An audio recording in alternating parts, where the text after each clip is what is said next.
Today's topic is titled Death Blow to Karma. In an animal show at a crocodile farm, a man stuck his head between the jaws of a crocodile as a demonstration of his bravery.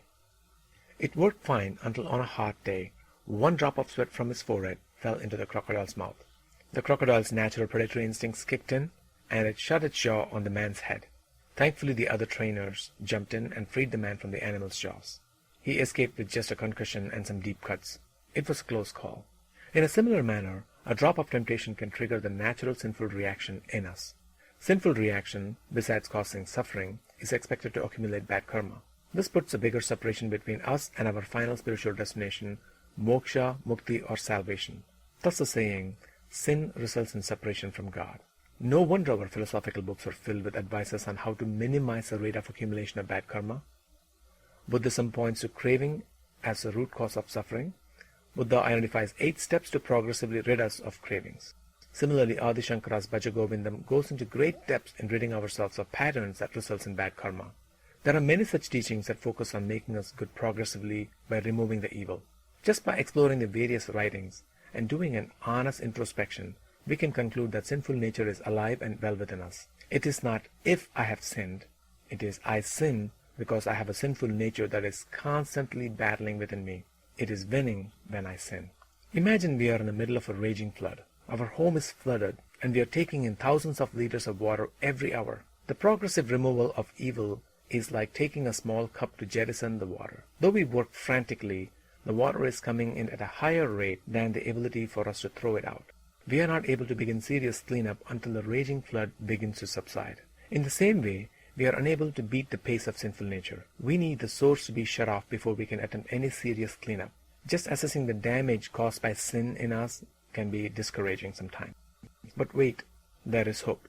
Let us take a brief glimpse at what Jesus has done for us. After unbelievable amount of suffering, Jesus' last words on the cross was, "It is finished." What is finished? The clue to human redemption lies in those words of the Son of God. God finished the work to grant us salvation or moksha at the cross. First, God broke the grip of sin upon us. He suffered the punishment of our sin, or what we refer to as bad karma, so it no longer has power over us. In our analogy, this is like shutting off the raging flood of accumulation of sin. By dying for our karma, He set us free from the bondage of karma. When the deadly blow of sin that was accumulated for us was discharged on Jesus, it lost its power to inflict the blow on us. This became the death blow to karma. A century before Buddha's time, God gave us another clue on how He intended to redeem us. The prophecy reads like this: "But He was pierced for our transgressions. He was crushed for our iniquities. The punishment that brought us peace was on Him, and by His wounds we are healed." This prophecy, as stated, was fulfilled in Jesus 700 years later. With our greatest effort, we are unable to shut off sin in us.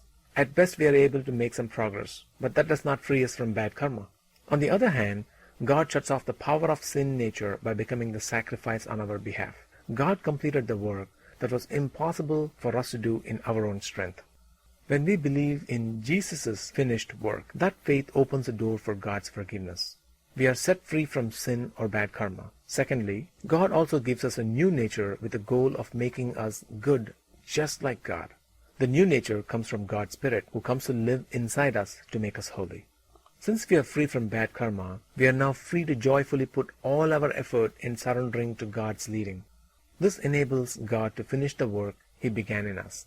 Friend, are you ready for this new life where we are free from the bondage of karma? It is finished. Karma has lost its grip on us. There is no need to progressively reduce its impact. Instead, we use that energy in surrendering to God's leading. If you are ready, just take a step of faith to believe what Jesus accomplished for us. Let us know if we can partner with you in this wonderful journey to follow Jesus.